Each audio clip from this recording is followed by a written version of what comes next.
8월 16일 금요일 아침 묵상 예레미야 50장 21절에서 32절 성전의 보복이라는 제목을 가지고 말씀을 살펴보도록 하겠습니다.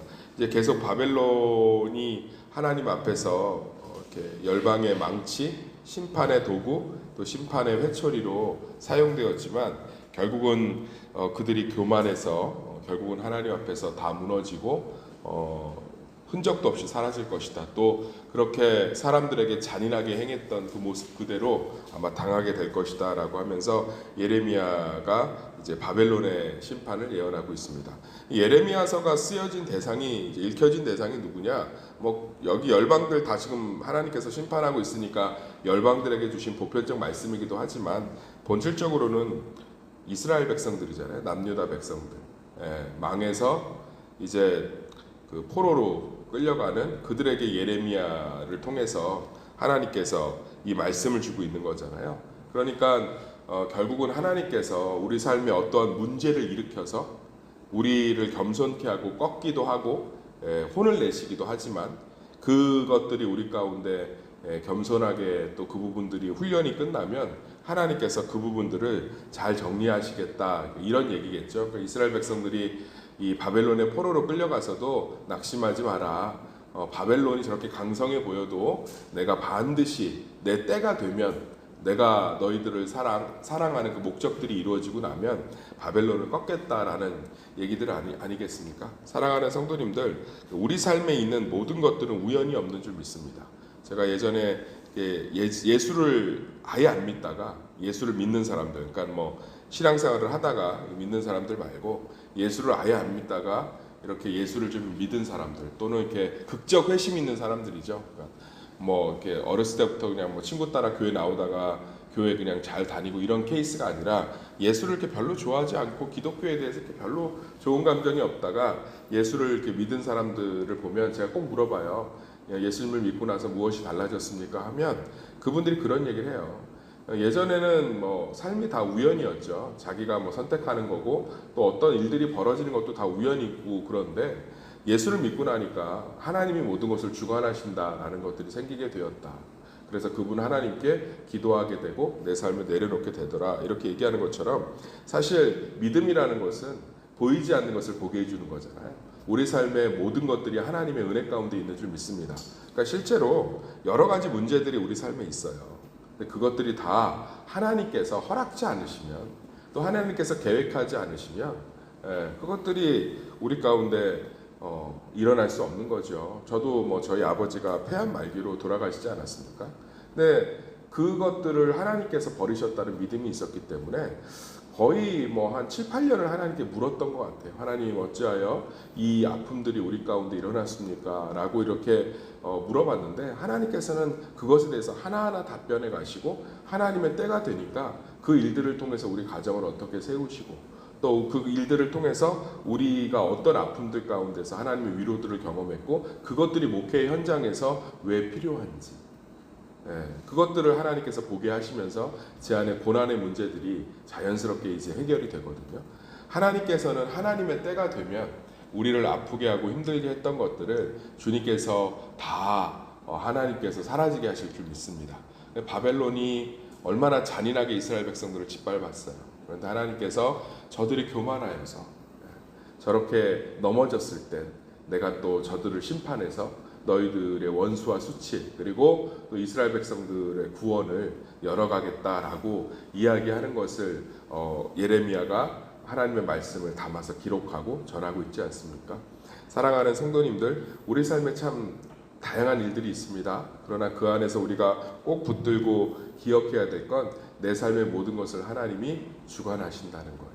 그래서 참된 경건은 좀 고난이 오면 또 고난을 또 하나님 앞에서 감내하고 또 기쁨이 오면 기뻐하고 또 어려움이 오면 그것들에 대한 소망을 붙들고 하나님께 기도하고 그런데 우리가 그러지 못한 것 같아요. 저도 그렇고 고난이 오면 막 당황해서 어쩔 줄 몰라 하는 벌에 쏘인 망아지처럼 어쩔 줄 몰라서 여기저기 막 다 들이받고 뒷발질하고 그러면서 막 주변을 막 힘들게 하는 경우들도 있고 또 고난이 오면 예전의 상처에서 헤어나오질 못해서 깊게 잠식되어서 막 정신을 못 차리고 숨어버리는 그런 경우도 있고 참 안타까운데, 믿는 사람들은 이런 바벨론의 심판 앞에서도 하나님을 소망하고 그 땅에서, 하나님 그러시잖아요.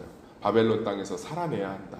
이악 물고 자식 키우고 장사하고 돈 벌고 살아내야 한다.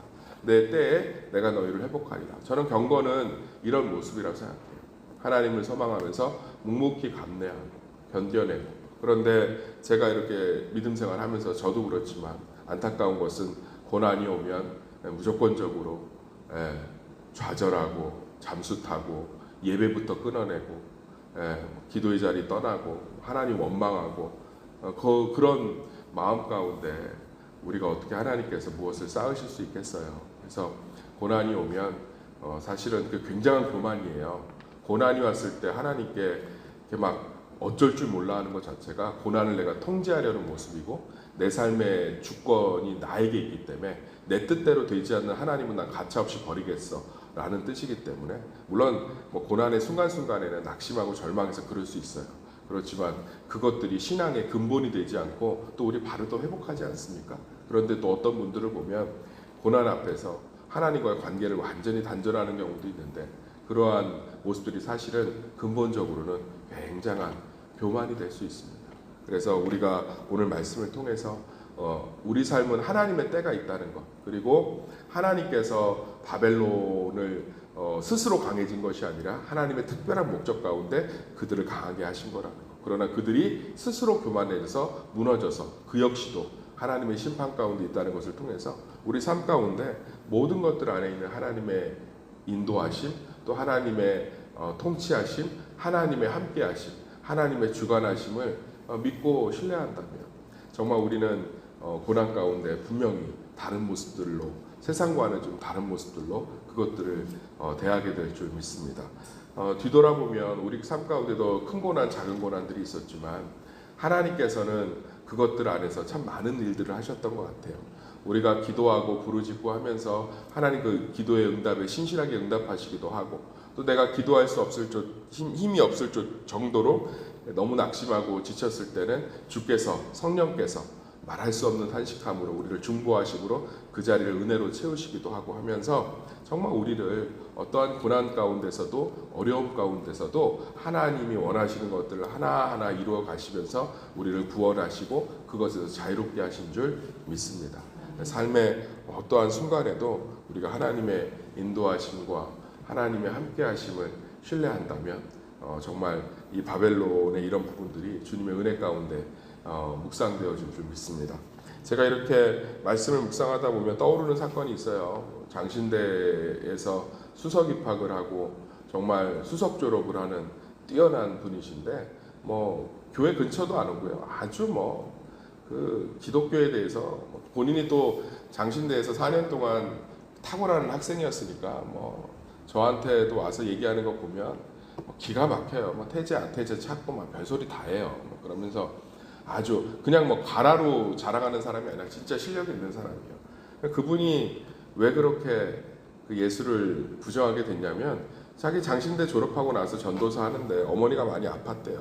아팠는데 기도회도 안 나왔는데 스님이 준 알약 먹고 나와서 그때부터 하나님 안 계시다. 그때부터는 완전히 교회를 무시하고 이렇게 살아가요. 근데 저는 그것에 놀란 것이 아니라 그 인간의 교만이죠.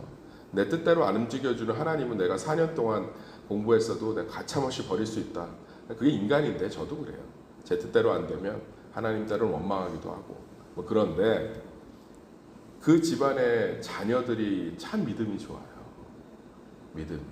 그러니까 저는 그걸 통해서 뭘 느끼냐면, 하나님께서는 하나님의 계획들을 묵묵히 이루어 가시는 것 같아요. 할렐루야.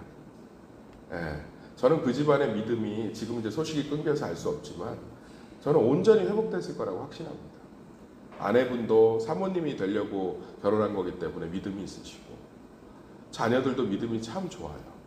그러니까 하나님은 하나님의 계획대로 쭉 끌고 가는 거예요. 하나님이 어떠한 반응을 보인다고 거기에 실망하고 삐지고 쟤는 축복 줬더니 고난 왔다고 저러고 있구나 그러실 분은 아니잖아요. 그런데 우리가 정말 인정해야 될 건, 우리의 평안의 근거는 하나님의 성품에 기인해야 되는 줄 믿습니다.